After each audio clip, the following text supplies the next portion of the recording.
കൂടുതൽ വാർത്തകളും വീഡിയോകളും കാണാൻ ഈ ചാനൽ സബ്സ്ക്രൈബ് ചെയ്യുക. കൂടെ ബെൽ ബട്ടൺ അമർത്തുക. ഇന്നത്തെ എൻ്റെ ജ്യോതിഷ വിഷയത്തിലേക്ക് എല്ലാവർക്കും സ്വാഗതം. ഹിന്ദു ആചാരപ്രകാരമുള്ള കാര്യങ്ങളാണ് ഞാൻ ഈ ജ്യോതിഷ വിഷയത്തിൽ ഇന്നത്തെ വിഷയത്തിൽ ഞാനിവിടെ പറയുന്നത്. എന്താണ് പരദേവത തന്നെയാണ് കുലദേവത?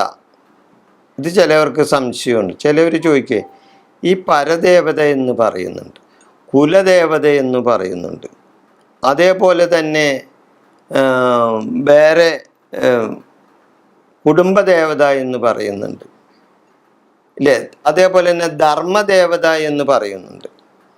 അപ്പോൾ പരദേവത ഏതാണ്, കുലദേവത ഏതാണ്, ധർമ്മദേവത ഏതാണ്, കുടുംബദേവത ഏതാണ്? ഇങ്ങനെ പല വിധത്തിലുള്ള സംശയങ്ങളും പലർക്കും ഉള്ളതാണ് അല്ലേ. പരദേവത തന്നെയാണോ കുലദേവത എന്ന് പലർക്കും സംശയമുള്ള കാര്യമാണ്.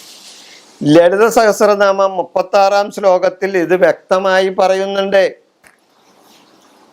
ലളിത സഹസ്രനാമത്തിൽ, അതായത് ദേവിയുടെ ലളിത സഹസ്രനാമത്തിൽ 36-ാമത്തെ ശ്ലോകത്തിൽ ഇത് പറയുന്നുണ്ട്. ഇത് കാര്യസഹിതം പറയുന്നുണ്ട്. ഇത് ഞാൻ പറയുന്നതല്ല, ഇത് നമ്മുടെ പുസ്തകത്തിലുള്ള കാര്യമാണ് ഈ പറയുന്നത്. മൂലമന്ത്രാത്മിത മൂലക്കൂട ത്രയകളേപര കലാമൃതൈകരസിക കുലസങ്കേതപാലിനി എന്നാണ് പറയുന്നത്. ദേവിയെപ്പറ്റി പറയുന്നത് എന്താണ്? പരദേവത അല്ല കുലദേവതയെ പറ്റി പറയുന്നത് ഇതാണ്. മൂലമന്ത്രാത്മിത മൂലക്കൂടത്രയകളേപര കലാമൃതൈകരസിക കുലസങ്കേതപാലിനി എന്നാണ് ലളിത സഹസ്രനാമത്തിൽ ദേവിയെ പറ്റി പറയുന്നത്. എന്താണ്? കുലത്തിൻ്റെ സങ്കേതപാലിനിയാണ്, അതായത് കുലസങ്കേതപാലിനിയാണ്. കുലത്തെ പരിപാലിക്കുന്നവളാണ് കുലസങ്കേതപാലിനി ഇല്ലേ. കുലത്തെ പാലിക്കുന്നവൾ, അതാണ് കുലസങ്കേതപാലിനി. കുലത്തെ പരിപാലിക്കുന്നവളാണ്. അതേപോലെ തന്നെ ദേവി ആരാണ്? സർവമയി സർവമന്ത്ര സ്വരൂപിണി എന്നാണ് പറയുന്നത്. സർവമയി സർവമന്ത്ര സ്വരൂപിണി, എല്ലായിടത്തും ഉള്ളവളും സർവമന്ത്രത്തിൻ്റെ സ്വരൂപിണിയുമാണ് ദേവി ഇല്ലേ. എല്ലായിടത്തും ഉള്ളവളും സർവമന്ത്രത്തിൻ്റെ സ്വരൂപിണിയും കൂടിയാണ് ദേവി. അപ്പോൾ നമ്മുടെ പരദേവത തന്നെയാണ് കുലദേവത ഇല്ലേ. പരദേവത തന്നെ, അത് തന്നെയാണ് ധർമ്മദേവത, അത് തന്നെയാണ് അതിൻ്റെ കുലദേവതയും പരദേവതയും ധർമ്മദേവതയും ഇതെല്ലാം തന്നെയാണ്. അതോടൊപ്പം സർവകാര്യ സിദ്ധിമയുമാണ്. സർവകാര്യസിദ്ധിയാണ് ദേവിയിൽ നിന്നും നമുക്ക് കിട്ടുന്നത്. ദേവിയെ പ്രാർത്ഥിച്ച് പ്രീതിപ്പെടുത്തിയാൽ സകല ദുഃഖങ്ങളും തീരും. അതായത് സർവകാര്യ സിദ്ധിമയിയായ ദേവിയെ പ്രാർത്ഥിച്ച് പ്രീതിപ്പെടുത്തിയാൽ സകല ദുഃഖങ്ങളും തീരും എന്നാണ് പറയുന്നത്. ദേവിയെ പ്രാർത്ഥിക്കുക.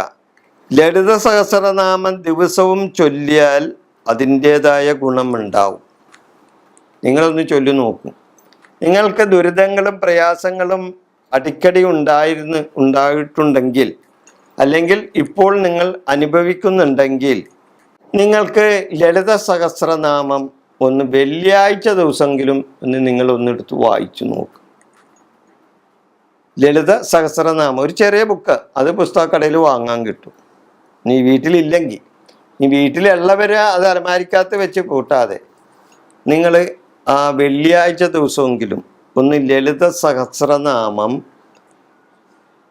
വായിച്ചു നോക്കും. അല്ലെങ്കിൽ ആ ദേവി മഹാത്മ്യം ഒന്നെടുത്ത് വായിച്ചു നോക്കും. നിങ്ങളുടെ മനസ്സിൻ്റെ പ്രയാസങ്ങളും ദുരിതങ്ങളും മാറിക്കിട്ടും.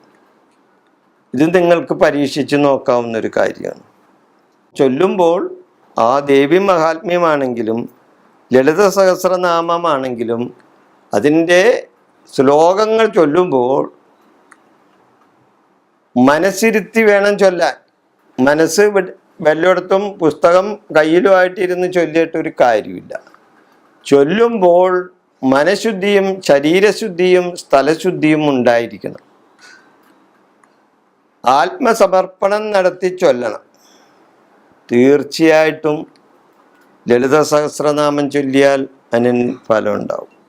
അപ്പം അതുകൊണ്ട് പരദേവത തന്നെയാണ് കുലദേവത, അല്ലേ? കുലത്തിൻ്റെ ദേവതയാണ്. കുലം എന്ന് പറഞ്ഞാൽ എന്താണ്? കുറെ കുടുംബങ്ങൾ കൂടുന്നതാണ് കുലം, ഇല്ലേ? അപ്പൊ കുലത്തിൻ്റെ ദേവത അതാണ് കുലദേവത. കുല സങ്കേതപാലിനി എന്നാണ് പറയുന്നത് ദേവിയെ. കുലസങ്കേതപാലിനി, കുലത്തിൻ്റെ സങ്കേതത്തെ പാലിക്കുന്നവൾ എന്നല്ലേ പറയുന്നത്. അതല്ലേ കുലസങ്കേതപാലിനി എന്ന് പറയുന്നത്. അപ്പൊ ദേവി ഇതെല്ലാമാണ്. സർവമയി സർവമന്ത്ര സ്വരൂപിണിയും കൂടിയാണ് ദേവി. എല്ലാ മന്ത്രത്തിൻ്റെയും സ്വരൂപം ദേവിയിലുണ്ട്. അപ്പോൾ ദേവിയെ പരദേവതയായിട്ടും കുലദേവതയായിട്ടും നമുക്ക് കാണുന്നതിൽ ഒരു തെറ്റുമില്ല. വിഷയം ഞാനിവിടെ അവസാനിപ്പിക്കുന്നു. നിങ്ങൾക്ക് നന്ദി, നമസ്കാരം.